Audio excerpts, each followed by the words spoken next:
In the frozen realm of Asgard, high above the mortal world of Midgard, there stood a magnificent hall known as Mjolnir, the largest dwelling in all the 9 realms.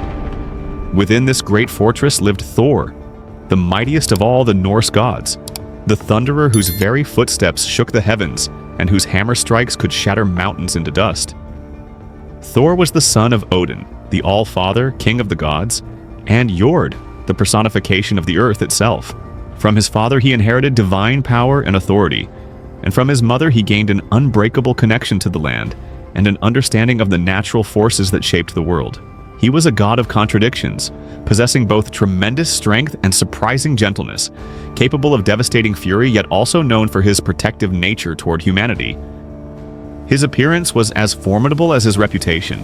Thor stood taller than any man, with blazing red hair that flowed like fire and a beard that crackled with the energy of storms. His eyes held the intensity of lightning itself, and when he grew angry, sparks would literally fly from them. He wore armor forged in the divine workshops of the dwarves, crafted from materials unknown to mortal smiths, and upon his hands were the iron gloves called Jerngripper, without which he could not wield his most prized possession. That possession was Mjolnir, the hammer that would become the most famous weapon in all of Norse mythology. This was no ordinary hammer, but a tool of immense power forged by the dwarf brothers Sindri and Brokkr in a contest of skill. The hammer had been created under extraordinary circumstances, its handle shortened by Loki's mischievous interference during its forging. Yet this imperfection did nothing to diminish its might. Mjolnir could level mountains, create earthquakes, and summon lightning from clear skies. Most remarkably, no matter how far Thor threw it, the hammer would always return to his hand, flying through the air like a falcon returning to its master. Thor's primary duty was the protection of both Asgard and Midgard from the forces of chaos, particularly the giants who dwelled in Jotunheim. These were not the lumbering, dim-witted creatures of fairy tales, but powerful beings of tremendous strength and cunning, who constantly sought to overthrow the order maintained by the gods. The giants represented the wild, untamed forces of nature, the destructive storms and harsh winters that could devastate crops and end lives. Thor stood as the barrier between civilization and this primordial chaos. One of the most famous tales of Thor's adventures began on a morning when he awoke to find Mjolnir missing from his side. The thunder god's rage shook all of Asgard, for without his hammer he was diminished, and more importantly, all the realms were vulnerable to attack. The trickster god Loki, though often the cause of troubles, proved useful in this crisis. He borrowed Freya's falcon cloak and flew across the realms seeking information about the hammer's whereabouts. Loki discovered that Thrym, king of the frost giants, had stolen Mjolnir and hidden it 8 leagues beneath the earth. The giant declared he would only return the hammer if Freya, the most beautiful of the goddesses, was given to him as his bride. When this demand was brought before the gods, Freya's fury was so intense that the halls of Asgard trembled, and her famous necklace, the Brisingamen, shattered from the force of her anger. She would never consent to marry a giant no matter the cost. The gods held council to determine what should be done. The situation seemed hopeless until Heimdall, the wise watchman of the gods, proposed an audacious plan. Thor would disguise himself as Freya and travel to Jotunheim to retrieve his hammer. Thor initially refused, declaring that the other gods would mock him forever if he dressed as a bride. But Loki convinced him that without Mjolnir, the giants would soon overrun Asgard itself. Reluctantly, Thor agreed to the deception. And so Thor was dressed in bridal garments, his face covered with a veil, his broad shoulders draped with fine linens and jewels. Loki accompanied him, disguised as a handmaid. Together they rode to Jotunheim in a chariot drawn by Thor's 2 divine goats, Tangrisnir and Tangenjoster. These were no ordinary animals, but magical creatures who could be slaughtered and eaten each night, then brought back to life the next morning by Thor's blessing over their bones, provided no bones were broken. When they arrived at Thrym's hall, the giant king was overjoyed, believing that Freya had agreed to become his bride. A great feast was prepared to celebrate the wedding. At the banquet, Thor's behavior nearly exposed the deception. The thunder god, never known for delicate manners, devoured an entire ox, 8 salmon, and all the delicacies meant for the women, washing it all down with 3 barrels of mead. Thrym expressed astonishment at his bride's appetite. Quick-thinking Loki explained that Freya had been so excited about the wedding that she had not eaten for 8 days, which explained her ravenous hunger. When Thrym tried to steal a kiss from his veiled bride and caught a glimpse of Thor's fierce eyes burning beneath the veil, Loki again intervened, claiming that Freya had not slept for 8 nights in anticipation of the marriage, which accounted for her intense gaze. Convinced by these explanations and eager to complete the ceremony, Thrym called for Mjolnir to be brought forth and laid upon the bride's lap, as was the custom to consecrate the marriage. This was the moment Thor had been waiting for. The instant his fingers closed around Mjolnir's handle, he threw off his disguise and revealed himself. His laughter shook the halls as he proceeded to unleash his fury upon the giants. Thrym was the first to fall, his skull crushed by a single blow from the hammer. Thor then went through the hall like a storm, striking down every giant present until none remained alive. Thor returned to Asgard victorious, Mjolnir once again in his possession. And though the other gods teased him about his adventure in bridal dress, they also praised his willingness to do whatever was necessary to protect the realms. This tale exemplified Thor's character, showing that beneath his pride and fierce warrior spirit, he possessed the wisdom to know when unconventional methods were required. Another famous adventure involved Thor's journey to the hall of Utgard Loki, a giant king whose name meant Loki of the Outer World. Thor traveled to Jotunheim with Loki and 2 human servants, Thialfi and Roskva. Along the way, they sought shelter for the night and found what appeared to be a great hall with a strange annex. They slept uneasily as the ground shook throughout the night with tremendous rumbling sounds. In the morning, they discovered the truth.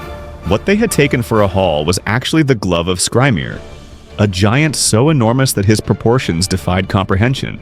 The annex where they had sheltered was merely the thumb of the glove. Skrymir traveled with them for a time, carrying their provisions in his bag. When they stopped for the night and Skrymir fell asleep, Thor tried to open the bag to get food, but found that the giant had tied it with magic knots he could not undo. Frustrated and hungry, Thor struck Skrymir 3 times with Mjolnir as the giant slept. Each blow would have killed a mountain, yet Skrymir merely brushed at his head as if bothered by falling leaves, asking if an acorn had dropped on him. Thor was bewildered, for never before had Mjolnir failed to crush whatever it struck. They eventually reached Utgard, where they met Utgard Loki, who challenged them to contest to prove their prowess. Loki entered an eating contest against a figure named Logi and lost. Thialfi raced against a young man named Hugi and was soundly defeated. Thor attempted 3 challenges. First, he tried to drain a drinking horn, but could barely lower its level. Second, he attempted to lift a gray cat from the floor, but could only raise one of its paws.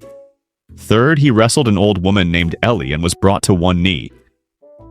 Humiliated by these failures, Thor prepared to leave in shame. But then Utgard Loki revealed the truth. Everything had been an illusion created by his magic. Loki was actually wildfire itself, which consumes everything. Hugi was thought, which moves faster than any physical being. The drinking horn had been connected to the ocean, and Thor had drunk so much that he created the tides. The gray cat was actually Jormungandr, the world's serpent that encircles Midgard, and Thor had lifted it so high that its back briefly left the ocean floor, an impossible feat.